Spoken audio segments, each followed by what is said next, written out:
काँग्रेसचं एकच उद्दिष्ट आहे, जे पूर्ण भारतामध्ये आम्ही पसरवण्याचा प्रयत्न करत आहोत. हा उद्दिष्ट असं आहे की सामान्य व्यक्ती आपली आवाज जनतेपर्यंत कशा प्रकारे पोचू शकेल, हा आमचा उद्दिष्ट आहे.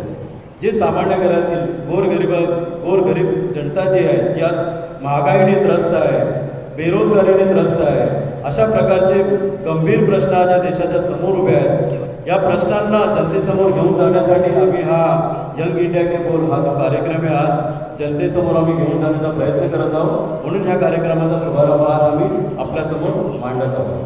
हा आमचा उद्देश.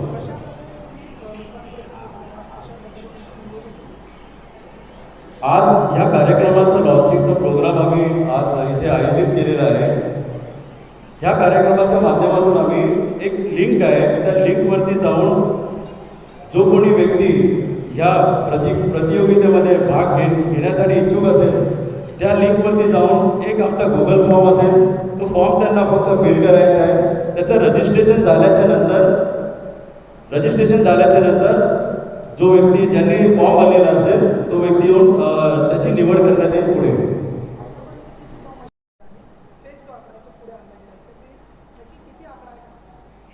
बघा, मागच्या 2-2.5 वर्षापासून मुंबईकर व संबंध देश कोरोनासारख्या महामारीने त्रस्त आहे. या कोरोनासारख्या महामारीरूपी राक्षसाने जवळजवळ या भारत देशामध्ये आज आपण बघू शकता, काही दिवसांपूर्वी वर्ल्ड हेल्थ ऑर्गनायझेशनने जी रिपोर्ट डिक्लेअर केली, त्या रिपोर्टनुसार भारतामध्ये जवळजवळ 47 लाख निष्पाप भारतीयांचा बळी गेलेला आहे, ते मृत्युमुखी पडलेले आहेत.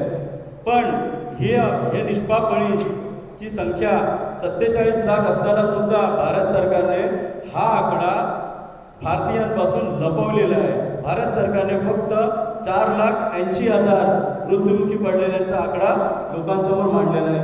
हा पूर्णपणे खोटा आहे. केंद्र सरकार लोकांचे प्रॉब्लेम सॉल्व्ह करण्यासाठी असमर्थ ठरली आहे, याच्यावरून दिसून येतं. भारत सरकारने खरं तर लोकांसमोर जे सत्य आहे ते मांडलं पाहिजे होतं. हे भारत सरकारचं काम होतं आपल्या माध्यमातून. पण भारत सरकारने प्रत्येक वेळेस लोकांना फसवण्याचं काम केलं. येत्या काळामध्ये हा जो आकडा लपवलेला आहे, हा आकडा ज्या व्यक्तीने डिक्लेअर केला असेल, भारत सरकारने डिक्लेअर केला असेल, त्या व्यक्तींवरती योग्य ती कारवाई झाली पाहिजे. आणि जो काही आकडा असेल तो लोकांपर्यंत पोचवण्याचं काम त्यांनी केलं पाहिजे. जर असं झालं नाही तर इंडियन यूथ काँग्रेस त्यांच्या विरोधात आम्ही रस्त्यावर उतरून निदर्शनं करून त्यांच्यावर कारवाई करण्यासाठी आम्ही त्यांना भाग पाडतो. तो इसमें से आपको पता होना चाहिए कि सरकार did care about the common man. महंगाई बढ़ रहा है तो कौन अफेक्ट हो रहा है?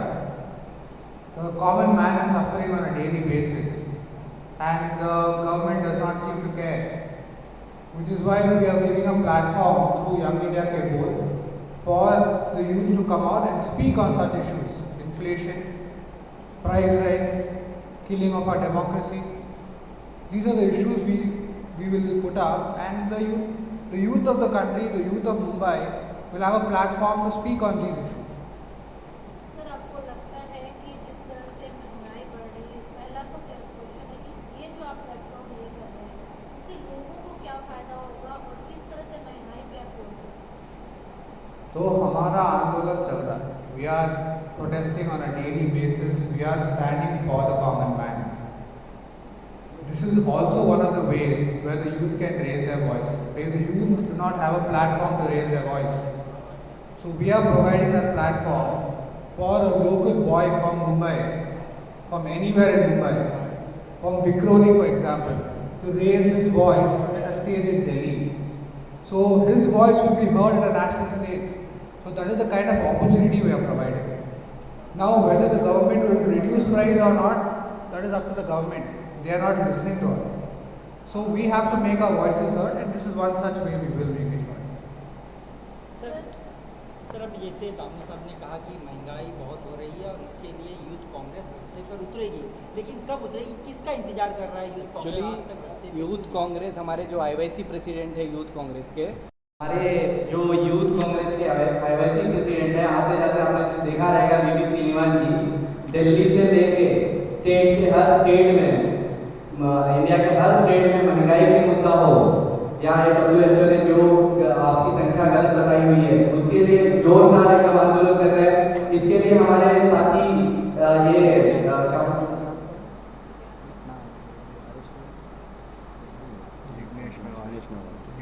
जी हो गए, फिर हमारे श्रीनिवास जी हो, उनको भी अरेस्ट किया गया था इसी मुद्दे पे, महंगाई के मुद्दे पे। पेट्रोल कितना महंगा हुआ है, गैस सिलेंडर कितना महंगा हुआ है। ये जो हमारी इंडियन गवर्नमेंट है, जो सरकार है, मोदी सरकार है, ये अभी क्या कर रहे हैं, ये क्या कर रहे हैं, हिंदू और मुस्लिम को डिवाइड करने का काम कर रहे हैं, मेन मुद्दे को लोगों को भटकाने का काम कर रहे हैं। तो इसीलिए यूथ कांग्रेस, मुंबई यूथ कांग्रेस और इंडियन यूथ कांग्रेस हर जगह, हर गली, हर मोहल्ले में जाके लोगों को अवेयरनेस करेगी कि हमारा मेन मुद्दा क्या है, लोगों को जगाएगी कि हमारा मेन मुद्दा हमारा खाना है, हमारा रसोई गैस है, हमारा पेट्रोल है। जब हम पेट्रोल भरते थे 300 में टाकी फुल होती थी, आज ऐसा टाइम आ गया है कि आप 1000 रुपये भी भर दो लेकिन टाकी फुल नहीं होती है। So what is your reaction on this thing? Because whatever the people, the common people are suffering a lot from this Mahanga and all these things. Yeah. But in Maharashtra also, if you will see all the BJP government is blaming the Shiv Sena is blaming the people. They are fighting with each other. They are not bothered about the common people.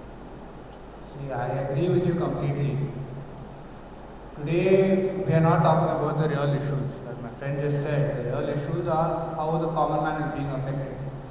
So, these are diversionary tactics that are being used by the BJP to divert the main issue.